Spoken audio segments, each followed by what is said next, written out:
ये बिल्कुल सही बात है। अच्छा, ये कहावत कैसे चली, कब से चली, ये मालूम है? किसी ने छप्पड़ किसका फटा, किसने ये कहावत चलाई?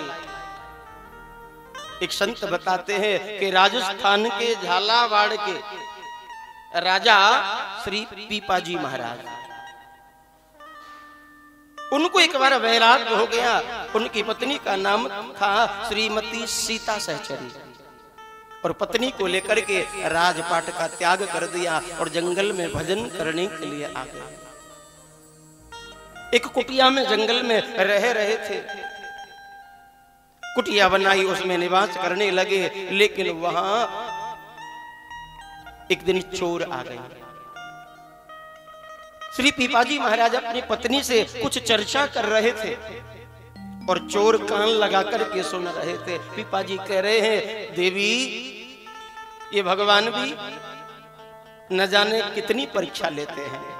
हम राजपाट का त्याग करके जंगल में आ गए, वैराग्य धारण कर लिया, लेकिन भगवान की परीक्षा ने यहाँ भी नहीं छोड़ा। आज जब मैं प्रातः काल दिशा मैदान गया निवृत्त होने के लिए, और वहां तालाब है फलानी बगल में वो एक पेड़ है ना, उस पेड़ के नीचे जैसे ही मैं हाथ धोने के लिए मिट्टी खोद रहा था, तो मुझे एक बहुत बड़ा स्वर्ण मुद्राओं का कलश मिला। उस कलश में, मटके में तरह तरह के हीरा मोती सोना चांदी जवाहरात भरे हुए थे। मैंने जैसे ही देखा, मैंने सोचा ये भगवान जरूर मेरी परीक्षा ले रहे हैं। किसके मन में लोभ है कि नहीं, देखें तो सही। मैं तो देवी तुरंत मिट्टी से दाव करके उस घड़े को चला आया। अब ये बात चोरों ने सुन ली। चोर सोच रहे कि अरे हम तो इस कुटिया में इस बाबा को लूटने आए थे, अरे कुटिया में क्या धरा है, सारा माल तो वहां पड़ा है। अब उस घड़े को उखाड़ेंगे और उसी से माला माल हो जाएंगे। बाबा ने जैसे बताया उसी रास्ते, उसी हिसाब से तालाब के किनारे फलाना पेड़, वहां ये चोर पहुंच गए। और जैसे खोदना प्रारंभ किया, मिट्टी खोदी, तो इनको वास्तव में घड़ा मिला। लेकिन जैसे ही घड़े का मुंह खोला है, जैसे ही मुंह खोला, तो उसमें तो सांप बिच्छू कातर एक संग निकले। चोरों ने तुरंत मुंह ढक दिया, बोली ये बाबा बड़ा खतरनाक है।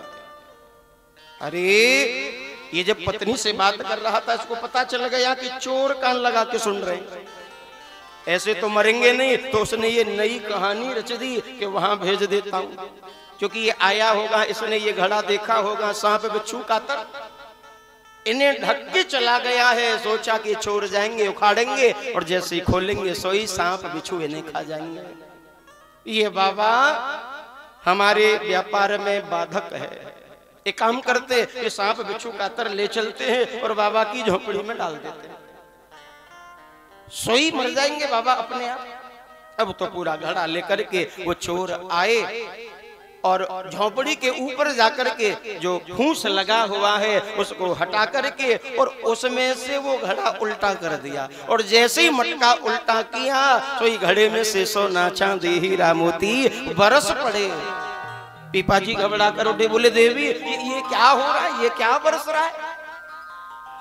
सीता सहचरी बोली, प्रभु ये क्या हो रहा है? पीपाजी बोले, देवी ये भगवान छोड़ता नहीं है, ये जब देता है तो छप्पड़ फाड़ के देता है, ये जब देता है तो छप्पड़ फाड़ के देता है।